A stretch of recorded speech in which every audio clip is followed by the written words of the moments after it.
আউযু বিল্লাহি মিনাশ শাইতানির রাজিম বিসমিল্লাহির রহমানির রহিম। উপস্থিত দর্শক শ্রোতা মণ্ডলী, আসসালামু আলাইকুম রহমতুল্লাহ। নাকটা ব্লক হয়ে গেছে, আমি কোল্ড অ্যালার্জির রোগী।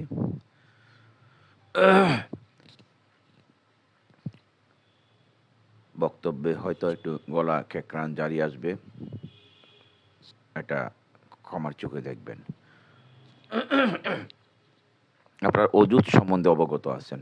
অজুত দুটি শব্দ আছে, অজুত এবং অজুব। অজুব হইল অন্ধকার, অজুত হইল নূরময় আলোকময়। অজুত আছে আকরাবিয়াতের 8টি হাকিকি সিফাতের যে নূর আছে আকরাবিয়াতের তথা মহাকাল্পের,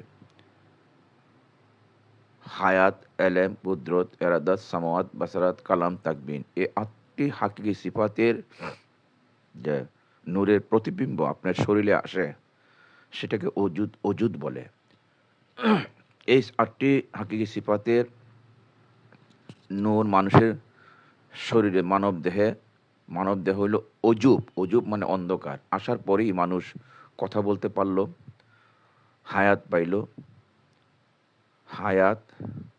পাইল, কুদরতি শক্তি পাইল, হায়াতি শক্তি পাইল, ইচ্ছা শক্তি পাইল, দেখার শক্তি পাইল, শোনার শক্তি পাইল, সুজন করার শক্তি পাইল ইত্যাদি মানুষের মাঝে আসলো আমানত হিসাবে।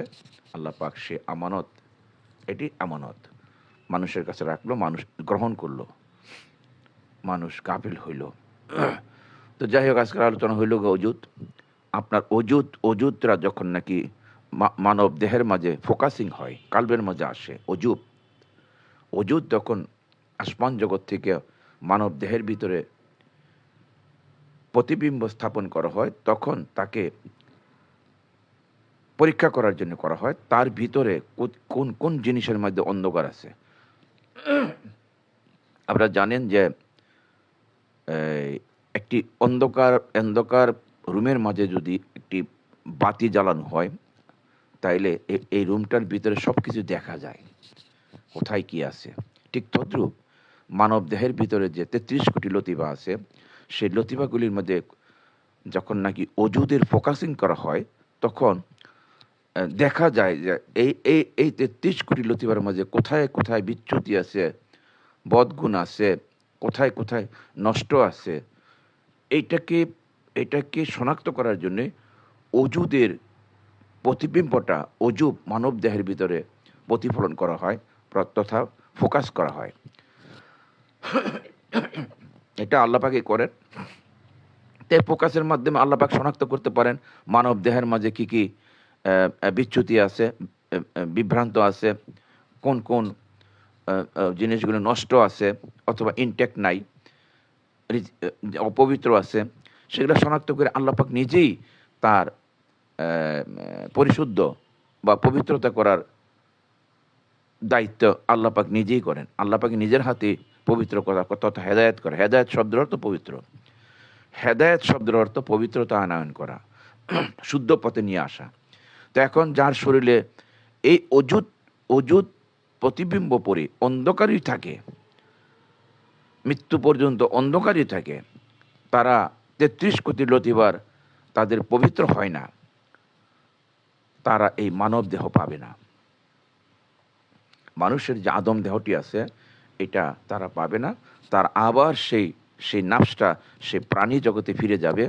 প্রাণী জগতে গেলেও একটা তার যে তকদিরটা আছে, তকদিরটা শেষ হওয়ার পরে আবার আরেকটা তার পানিশমেন্ট আসবে। সে পানিশমেন্টটা হয়ে সে একটি অসুস্থ প্রাণী হিসেবে জন্ম নিবে।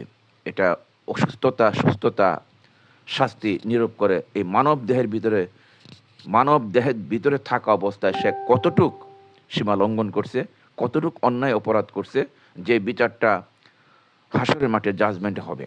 এবং হাসরের মাঠ বলতে আমি এইখানেই বলছি, যেটা হাসর চলতেছে এইখানেই হবে বিচারটা হওয়ার পরে আরেকটা তকদির তাকে দেওয়া হবে এবং সে রিটার্ন করবে সে জীবদেহের মধ্যে, এবং সে অসুস্থ। আপনি দেখেন রাস্তাঘাটে কত কুকুর, বিড়াল, কত পশু পাখি অসুস্থ হয়ে পড়ে রয়েছে, শরীরে ঘা, অনেকে ক্ষুধার্ত খাইতে পারে না, অনেকে মানুষে মারতেছে, অনেকে অন্য পশুরা মারতেছে, অনেকে অন্য পশু, এক পশু আরেক পশুকে ধরে খাইতেছে, খাইয়ে ফেলাইতেছে।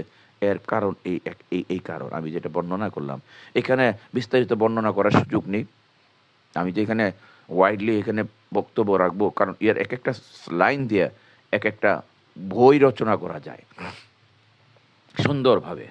তো এখানে যারা আসছেন তারা যদি অল্প কথাই বুঝেন, যারা বুঝবে তারা অল্প কথাই বুঝবে, যারা বুঝবে না সারাদিন ভগর ভগর করলেও বুঝবে না। কারণ এটা সুফিজমের প্ল্যাটফর্ম, আমার এই পেজ তরিকতের প্ল্যাটফর্ম। আপনারা যদি বুঝেন তাহলে ভালো, না বুঝেন তাও ভালো। কিন্তু তর্ক বা বিতর্কের রাস্তা আমি রাখবো না বা জন্য জবাব দেব না। তো এখানে যে কথাটা বলার উদ্দেশ্য ছিল যে আপনি যদি মানব দেহ ফিরে পেতে চান, আপনার যে শরীরটা আছে মানব দেহ ফিরে পেতে চান, তাহলে আপনাকে অযুত রাজ্য প্রতিষ্ঠা করতে হবে। অযুত রাজ্য মানে একটা পবিত্র রাজ্য। আপনার দেহটা পবিত্র করতে হবে। পবিত্র কইরা আপনার দেহ পবিত্র মানে দেহের 33 কোটি লতিফ আপনাকে পবিত্র কইরা দুনিয়া থেকে বিদায় হইতে হবে। এই এই মাটির দেহটাকে ত্যাগ করিয়া আপনার জন্য একটা নূরের দেহ অপেক্ষা করতেছে, যেই দেহটাকে আল্লাহ পাক বেহেশত থেকে খুলে রেখে দিয়েছিলেন, যেটাকে বলে উলঙ্গ করে বের করে দিয়েছেন, সেই নূরের দেহ আপনার জন্য অপেক্ষা করতেছে। আপনি তখন এই মানব দেহে পাবেন নূরের দেহ, আপনার খাদ্য থাকবে নূরের, আপনার সব কিছু থাকবে নূরের। দেখেন, আপনি যদি মানব দেহটা না পান তাহলে কিন্তু আপনি অনেক নিয়ামত থেকে বঞ্চিত হবেন। মানুষের খাদ্য লক্ষ লক্ষ কোটি কোটি কিসিমের মানুষের খাদ্য, যেটা থেকে সে স্বাদ পায়। কিন্তু একটা পশুর খাদ্য নির্দিষ্ট সীমার ভিতরে থাকে, একটা বা দুই জাতের খাদ্য। যে ঘাস খায় সে ঘাসই খায়, যে মাছ খায় সে মাছই খায়, কাঁচা খায়। আর যে মাংস খায় সে মাংসই খায়, আর কোনো কিছু সে তার তকদিরে নেই। যে কাঠ খায় সে কাঠই খায়, যে বালু খেয়ে বাঁচে সে বালু খায়, মাটি খেয়ে বাঁচে, যেমন কেঁচো মাটি খেয়ে বাঁচে। তো অনুরূপ আপনারা যদি এই সুন্দর জীবন পেতে চান, সুন্দর শরীরটা পেতে চান, মানুষের শরীর পেতে চান, মানব দেহ পেতে চান মৃত্যুর পরে, যেটাই জান্নাত, তাহলে আপনাকে পবিত্রতা আসতে হবে এবং আপনাকে সমস্ত দেহ এই লতিফাগুলি আপনার পবিত্র করতে হবে। এই পবিত্রতা আসে আল্লাহ পাকের জিকিরে, একমাত্র আল্লাহর উপরে তোয়াক্কুল করলে, আল্লাহর উপরে ভরসা করলে, আল্লাহর প্রশংসা, আল্লাহর জিকির করলে। এবং এটার কিছু, এই জিকিরের কিছু পদ্ধতি আছে, যে পদ্ধতিগুলি একমাত্র ইনসানে কামেলরা জানেন, মুর্শিদে কামেলরা জানেন। সত্যিকারে মুর্শিদের কামেলরা আপনাকে এই সুলুক সবক শিখাই দিতে পারবেন, আপনার কামিয়াবির রাস্তা দেখাই দিতে পারবেন, আপনাকে অজিফা দিতে পারবেন, আপনাকে উপদেশ দিতে পারবেন। কিন্তু দুঃখের বিষয় হচ্ছে বর্তমান জমানায় সমস্ত মুর্শিদ রইল ভণ্ড। আপনি এখানে একটি সত্য মুর্শিদ, ওই যে ভাগ্য গুণে মিলে মুর্শিদে বল, আমার মুর্শিদ কেবলাজান খাজাবাস আছে ফরিদপুরি কুদ্দুস আসির রাজিজ কেবলাজান হুজুর জোর কলা বিলে গেছে, ভাগ্য গুণে বলে মিলে মুর্শিদে বল। মুর্শিদের সন্ধান আপনি গোলন্দত নসিব হইলে আপনি পাবেন, তো পাবেন না। আপনি প্রতারকের হাতে ধরা খাইবেন। মুর্শিদ রূপে প্রতারক সাজা রয়েছে ঘাটে ঘাটে, হাটে ঘাটে, হ্যাঁ, বা মহল্লায় গল্লিতে। বিশেষ করে যে সমস্ত মুর্শিদগুলি উচ্চ বিলাসিতায় মগ্ন, তারা ভণ্ড মুর্শিদ। তারা দুনিয়ামুখী, যারা তারা ভণ্ড মুর্শিদ। দুনিয়ার ভোগ বিলাসিতা আয়েশ করে, সেটা তারা অবশ্যই ভণ্ড মুর্শিদ। তারা দুনিয়ামুখী, তারা উদ্যমুখী নয়, তারা আল্লাহমুখী নয়। তো যাই হোক, এই কথাটি ছিল। আমিও দোয়া করি আপনারা যাতে আপনারা শরীর পবিত্র করতে পারেন, আপনাদের 33 কোটি লতিফা পবিত্র হোক। আমিও দোয়া করি আল্লাহর কাছে। এই প্রত্যাশা নিয়ে আমি শেষ করছি। আসসালামু আলাইকুম রহমতুল্লাহ।